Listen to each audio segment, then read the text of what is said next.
Bonjour Jérôme. Bonjour Claudine. Votre travail nous intéresse, pas seulement par rapport aux journées d'études que nous organisons au mois de mars 2020, cette année, mais parce qu'il parle de ce que nous travaillons, le travail social, au sens large. Alors d'abord un premier point, Jérôme. J'ai ici votre livre, Le bal des aimants, ou le parcours d'un enfant placé. Et ce titre m'interpelle, moi, parce qu'il me semble être posé comme une énigme ou comme un paradoxe.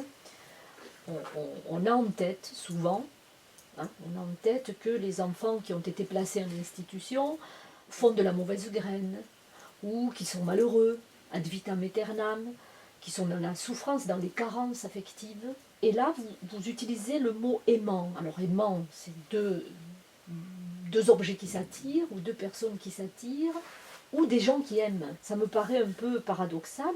Qu'avez-vous voulu dire, qu'avez-vous voulu signifier en choisissant ce titre-là? Comment l'avez-vous choisi en fait? Pendant une douzaine d'années, j'ai grandi dans des châteaux. Et c'est pas le cas de tout le monde. Donc je m'en vante un peu. Alors ça fait pas de moi un châtelain, mais en tout cas ça fait de moi quelqu'un qui a de beaux souvenirs d'endroits absolument magnifiques. Donc le bal, c'est vraiment référence à ça. Pour moi, c'est un petit peu cette idée-là.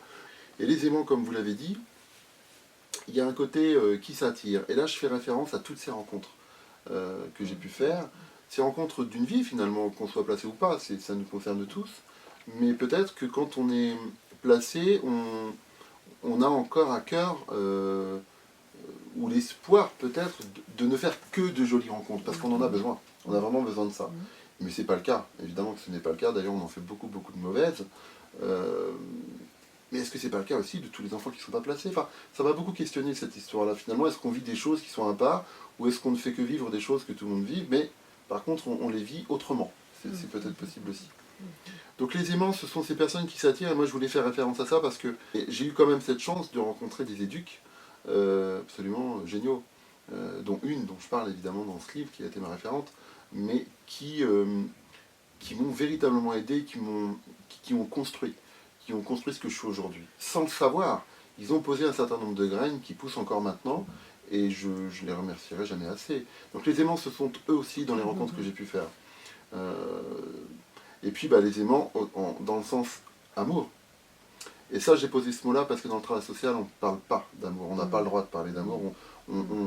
Comment dire, on va essayer à tout prix de parler d'accompagnement, de soins. On va parler de... Voilà, on va enjoliver un petit peu tout ça, mais on oublie un petit peu que dans la relation, il se passe beaucoup d'amour, il se passe beaucoup d'affect. On s'interdit juste d'en parler.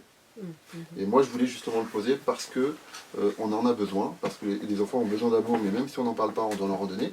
Au moins là, c'était posé. Moi, je me suis fait plaisir en mettant ce mot-là, parce que voilà, il avait ce double sens, qui dans les deux sens d'ailleurs m'ont beaucoup fait réfléchir. Votre témoignage est construit sur du factuel. Vous racontez ce que vous avez vécu. Est-ce que vous pouvez préciser ça? Je vais profiter de cette question-là pour peut-être vous expliquer quelque chose que j'ai compris depuis que ce livre est sorti. Je m'étais interdit de mettre en avant, sur la première page en tout cas, une référence à ma mère ou une référence à mon père. Je ne voulais pas. Je voulais laisser peu de place à mon père parce que j'estimais qu'il avait eu peu de place dans ma vie. Donc, je lui en devais pas plus que ça. En ce qui concerne ma mère, c'est très très différent parce que finalement, elle a pris toute la place dans ma vie. Elle la prend beaucoup encore. Quand j'étais enfant, j'interpellais ma mère et assez bizarrement, je l'appelais pas maman, je l'appelais maman. Beaucoup d'enfants font ça. Et j'avais ce besoin de l'interpeller en permanence. Et finalement, je disais aimant, aimant. C'est assez étrange de retrouver le mot aimant, finalement, dans ce titre. Est-ce que d'une certaine manière, il n'y aurait pas encore cette emprise et cette manière de la mettre en avant sans même le vouloir? Vous voyez, ça va très loin, finalement. Je me demande même maintenant si j'ai pas choisi ce titre en référence à ma mère, alors que j'ai tout fait pour que ça n'arrive pas. C'est assez bizarre. Vous évoquez trois registres dans votre ouvrage.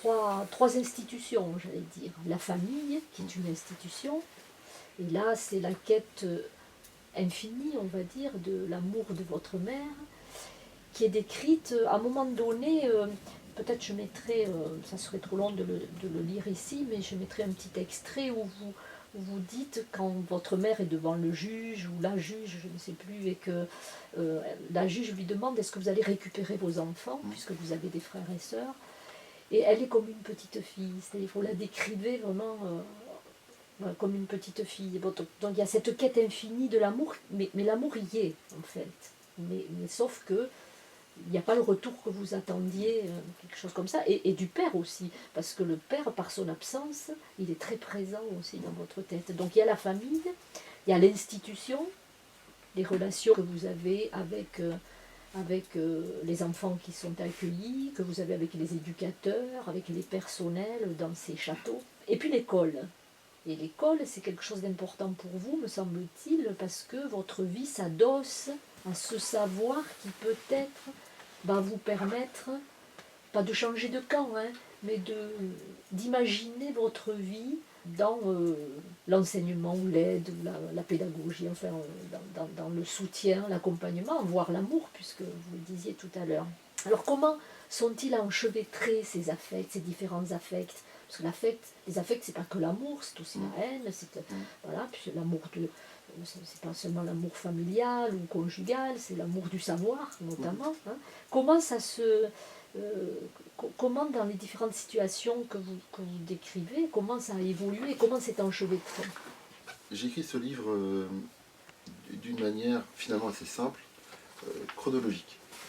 Et dans cette chronologie, je ne pouvais pas ne pas passer par justement, comme vous dites, c'est un peu ces trois axes, puisqu'ils c'est pas qu'ils ont fait partie de ma vie, c'est qu'ils étaient ma vie. Tantôt chez mes parents, ma famille, ma mère, je ne vais pas dire mes parents, plutôt ma mère, tantôt en institution, là où j'ai passé plus quart de mon temps, et bien entendu, l'école. Donc tout s'entremêle, vous avez raison. Et dans cette quête d'exister en fait, dans cette quête d'être reconnu à travers le petit garçon que j'étais et non pas l'enfant placé que j'étais. Parce que j'ai très très mal vécu le fait d'être placé. Mais d'avoir surtout cette étiquette d'enfant placé. On a toujours ce sentiment que c'est quelque chose qui clignote en nous et que tout le monde voit, ce qui n'est pas vrai. C'est pas vrai. Mais ce qu'on veut, c'est s'en défaire. C'est être normal finalement. C'est vrai que j'en parle dans ce livre. Mais normal, on ne sait même pas ce que ça veut dire finalement. Je me suis souvent dit que les personnes qui n'étaient pas placées étaient des personnes normales. Des personnes en tout cas qui avaient une vie autre. Je me suis trompé très très largement, mais ça je l'ai appris qu'après. Donc j'avais cette quête d'être normal. Et pour moi, ça passait par la reconnaissance des gens autour de moi en tant qu'enfant et non pas enfant placé. J'ai recherché effectivement à être aimé. Cet amour, je ne l'ai pas trouvé dans ma famille parce que, sauf, il faut quand même que j'en parle, de la part de mon grand-père qui m'a beaucoup aidé. Ah oui, oui, bien sûr. Mon grand-père qui a été une personne extrêmement importante pour moi. C'est le papa de votre voilà. mère. Hein. En fait, je l'aimais particulièrement parce qu'il avait un lien avec sa fille qui était extrêmement fort et j'enviais un petit peu ce lien. Une espèce de transfert. Je voyais comment ça se passait entre eux, la manière dont ils se regardaient, les longs silences qu'il y avait entre eux, qui me passionnaient, parce que je me disais, mais moi j'ai besoin, j'ai envie de ça. Et je ne l'ai jamais eu. Mais après, voilà, c'est ainsi, on ne peut pas refaire les choses. Donc mon grand-père a beaucoup participé à ce que je sois reconnu. Bien souvent, il me disait, tu deviendras quelqu'un d'important. Il ne savait pas plus que ma mère, finalement. Mais il y croyait. Et moi, cet espoir, de voir dans le regard des personnes autour de moi que je pouvais devenir quelqu'un. Donc l'amour dans ma famille, je l'ai recherché, je ne l'ai pas vraiment trouvé. Et puis il faut aussi comprendre qu'on vivait dans un espace très petit, on était très nombreux, la reconnaissance de chacun, la place de chacun était pas identifiée finalement, et presque les cartes se rejouaient à chaque fois. Enfin, c'était compliqué de trouver sa place, d'être aimé, donc je m'échappais tout le temps. Voilà. C'est ce qui fait que ça a fortement contribué à ce que je sorte, à ce que je touche à la petite délinquance aussi, que je m'évade, voilà, que je fasse vraiment autre chose, parce que je trouvais rien auprès de ma mère qui me satisfaisait. Et pourtant, j'ai été persévérant. Croyez-moi, j'ai été persévérant de très très très très longtemps. J'avoue qu'aujourd'hui j'ai baissé les bras, ça c'est vrai. Mon énergie, je l'utilise à autre chose. J'ai des enfants qui grandissent et je sais que l'amour peut exister même si je ne l'ai pas vis-à-vis de ma mère. Ça c'est la question de la famille et elle est compliquée parce que la famille est extrêmement présente dans mon avenir, théoriquement. Vous avez raison de le préciser. Il y avait ce fameux rendez-vous tous les ans auprès de l'inspecteur de l'ASE qui était important parce que je voyais là se jouer un certain nombre de choses sans les comprendre, mais ce que je retenais, c'était la question qui était posée tous les ans à ma mère. Euh, Madame, que comptez-vous faire cette année pour vos enfants ou pour l'année à venir? Ou tout du moins, qu'avez-vous fait l'année passée pour aujourd'hui vous projeter avec vos enfants? Et la réponse était toujours la même finalement, je ne sais pas. Ou alors il n'y avait pas de réponse, c'était pas mieux. Et moi, ça me permettait de jauger, c'est peut-être bête, mais à ce moment-là, tout l'amour qu'elle nous rendait, tout l'amour qu'elle voulait nous offrir. Et tous les ans, j'étais toujours un peu perdu quand je repartais de ce moment-là, parce que je me disais, et voilà, on repart pour un an. Et ça va pas être facile, et je peux toujours pas compter sur ma mère, en fait. C'était assez particulier. Mais c'était intéressant parce que l'aide sociale, finalement, c'était le conseil départemental à l'époque qui vraiment posait la question là où moi je pouvais pas la poser, où mes éducateurs la posaient pas non plus. Donc c'était un peu une sentence aussi, hein. Faut le comprendre comme ça, parce que j'y croyais plus. Mais j'avais besoin d'entendre. J'avais besoin d'entendre pour que ça me permette de me construire, et que mon éducatrice référente, derrière, me dise, à demi-mot, bon, on va peut-être travailler les choses de manière à ce que tu puisses te débrouiller tout seul, parce que manifestement, côté familial, ça va être compliqué. Voilà, c'était sa manière à elle de poser les choses, et j'en avais besoin. Voilà. J'ai souvent eu besoin de difficultés pour avancer. Alors l'école, on n'aura pas le temps, mais je pourrais vous en parler longuement, parce que l'école, ça a été le lieu particulièrement de réussite. J'aimais apprendre, je lisais beaucoup, j'étais dans la compétition, j'avais besoin de... Alors j'étais très sportif quand j'étais enfant, et j'aimais beaucoup me comparer et me confronter aux autres. Je me disais toujours que si quelqu'un arrive à faire quelque chose, il n'y a pas de raison que j'y arrive pas non plus. Donc il y a aussi cette force, cette persévérance qui m'a suivi toute ma vie, hein. Et l'école, c'est génial parce que quand quelqu'un a une note et que vous avez une note en dessous, bah automatiquement c'est que vous êtes moins bon. En tout cas, c'est ce qu'on va essayer de vous faire croire. Donc il y avait toujours cette compétition qui se mettait en place et qui me permettait d'avoir des amis, qui me permettait aussi de me jauger. Et le savoir a été une grande source de bonheur, vraiment. Ça continue encore, hein. J'ai trouvé au sein des instituteurs, on les appelait comme ça à l'époque, une reconnaissance absolument formidable. Ils connaissaient un peu mon parcours, j'ai eu la chance d'avoir des instituts qui n'étaient pas dans le jugement, qui n'étaient pas dans on va te mettre à part parce que t'es pas comme les autres. Non, au contraire, ils essayaient vraiment de faire en sorte qu'on puisse se nourrir des autres et être comme tout le monde. Et puis surtout, la reconnaissance, bah c'est bien Jérôme ce que tu as fait, t'es bon. Et je voyais bien dans leurs yeux qu'il y avait tout cet espoir. Même s'ils ne pouvaient pas me le dire, même s'ils ne me le disaient pas, il y avait bah écoute, t'es placé, mais tu vas t'en sortir. Et moi, je suis allé chercher ça chaque jour, pendant des années, et je l'ai trouvé. Je ne pouvais pas les décevoir. Je n'avais pas le droit de les décevoir. Ils me faisaient confiance. La question affective apparaît beaucoup au sein de l'école, la question de la réussite, même si aujourd'hui je suis incapable de vous dire ce que ça veut dire, en tout cas s'en sortir, et s'en sortir, être bien dans sa vie. Voilà, c'est peut-être ça finalement, hein. Eh bien, c'est quelque chose qui a été énormément trouvé, recherché au sein de l'école. Et d'ailleurs, j'aime toujours apprendre, puisque je suis toujours à l'école, je suis devenu formateur. Vous voyez bien que j'ai ce rapport au savoir, à la transmission aujourd'hui, qui est vraiment important et qui me prend beaucoup de temps dans ma vie d'adulte aujourd'hui. Et je finirai sur la question de l'institution, puisque vous en avez parlé. J'ai passé tout mon temps à vivre en collectivité. Je m'y suis fait, je me suis adapté. Ça m'a énormément appris et je me suis aussi beaucoup nourri des difficultés des autres, de leur richesse.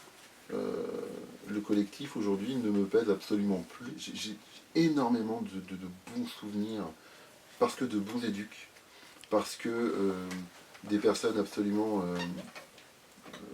chaleureuses. On a beaucoup de chefs de service aujourd'hui qui vont dire à leurs équipes attention, garde ta distance. Alors la question de la distance, ça me met presque en colère. On accueille des jeunes qui vont pas bien, mais la première chose à laquelle on pense, c'est de rester distant. Enfin, pour moi, il y a une contradiction énorme Mais voilà, aujourd'hui on est on vit une époque dans laquelle tout le monde doit se sécuriser. Hein. Moi j'ai la chance il y a 30 ans que ces questions ne se posaient pas encore de cette manière-là. Et j'ai véritablement, oui, moi j'ai eu le droit à des câlins avec des éduques, le bisou le soir avant de se coucher, le bisou le matin, comment tu vas, toutes ces petites choses au quotidien que l'on vit ou que l'on peut vivre dans un espace familial, qu'on ne peut pas vivre quand on est dans un foyer, mais que certains éduques vous font vivre quand même. Et c'est ça qui est formidable. Moi, c'est d'avoir vu dans les yeux de mon éduque tous les jours, je crois en toi, qu'elle a fini par me donner cette envie de réussir et de faire que j'ai cru en moi. C'est grâce à eux, c'est pas grâce à quelqu'un d'autre. Alors pour terminer, un tout petit extrait qui me semble être révélateur du fait que vous rabibochez ces 3 registres, il me semble un petit peu. Il est très court, donc je m'autorise à le lire. La première soirée passée au foyer fut riche en relations. J'avais rencontré beaucoup d'adultes et d'enfants. L'événement le plus marquant a été de pouvoir ne pas toucher à mon assiette sans me faire gronder. Je n'avais pas l'habitude. J'ai constaté avec les années que généralement je suis plutôt obéissant et respectueux de la hiérarchie et des règles, et surtout je ne supporte pas une assiette non terminée. Ce n'était donc pas pour provoquer mon éducateur, mais peut-être parce que la journée m'avait épuisée. Donc là, il y a le lien avec la famille, quelque chose que vous n'avez pas l'habitude de faire, le lien avec les éducateurs qui vous indiquent comment vous pouvez faire, tout en gardant peut-être vos habitudes, enfin il y a quelque chose comme ça, et tout ce que vous allez apprendre pour mener votre vie, pour la construire, et tout ce à quoi vous vous raccrochez, avec ce sentiment qu'on a compris que peut-être vous êtes fatigué et que vous n'allez pas manger, ce n'est pas grave. Donc ça, je trouve un tout petit extrait, bon, il y en a d'autres, hein, parce qu'il y a aussi l'amour de votre frère, la recherche de l'amour de votre sœur, enfin il y a plein de choses, et puis ce qui se passe entre enfants aussi, au niveau des affects, notamment cet enfant devenu grand que vous retrouvez à la fin du livre. Enfin voilà, il y a beaucoup, c'est vrai que c'est beaucoup, non pas des anecdotes, hein, mais peut-être des tranches de vie qui s'entremêlent comme ça et qui font l'intérêt de cet ouvrage. Merci.